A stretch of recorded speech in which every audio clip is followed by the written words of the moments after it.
October 22nd might as well be Christmas Day in the computer world. Tomorrow is the day that Microsoft launches its newest operating system, and it's expected to juice up PC sales. It's also going to affect millions of us, whether we buy a new computer or not. Susan Lesovich joining me more with the scoop.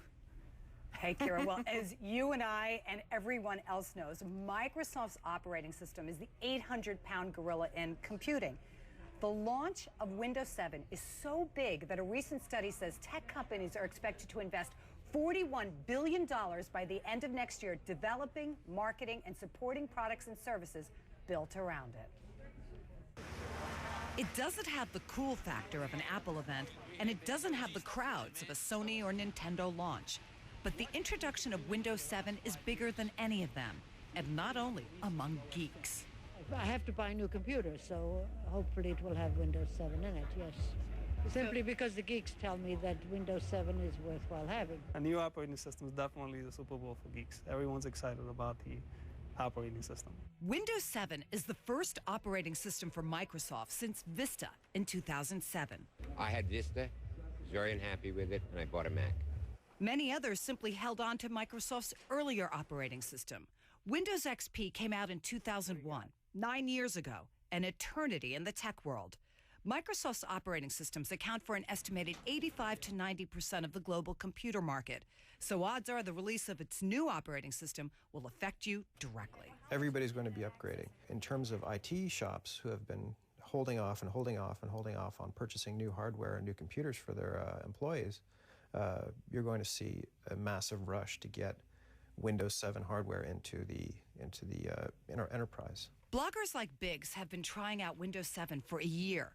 He says it's faster, less cluttered, and more compatible with hardware and software. Given the company's dominant operating system, consumers will also have to become more compatible with Windows 7. Yet another reason why Windows 7 is likely to factor into your life. Microsoft will end support for Vista and XP within a few years, Kara. Better get used to it. As we were talking about Vista, basically a disaster, didn't go so well. Yeah. Have there been complaints about this? Well, much better than Vista. There's always complaints, I guess. Right, So- especially, I mean, bloggers like John Biggs have been trying it out for a year. What are some of the concerns? Well, Microsoft, unfortunately, Windows has had a long, unfortunate history with viruses. So antivirus software is going to be crucial. Another thing, Windows 7, not that easy to install. So I'm low tech, I'm not sure about you.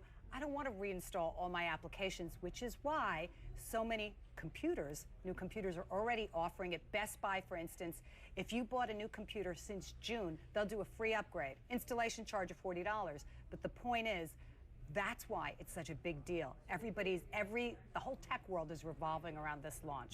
Yeah, it seems like everything changes, like every car. I can't keep up with everything. Just have the geeks do it for you. Okay, that's right. What the I Geek do. Squad. You're my geek, my favorite geek. You keep me in tune. Thanks, Susan. Thanks, Kara. All right. Well, the swine flu bug is everywhere, so should you run for the hills? Hide in a cave? Well, you could, but guess what?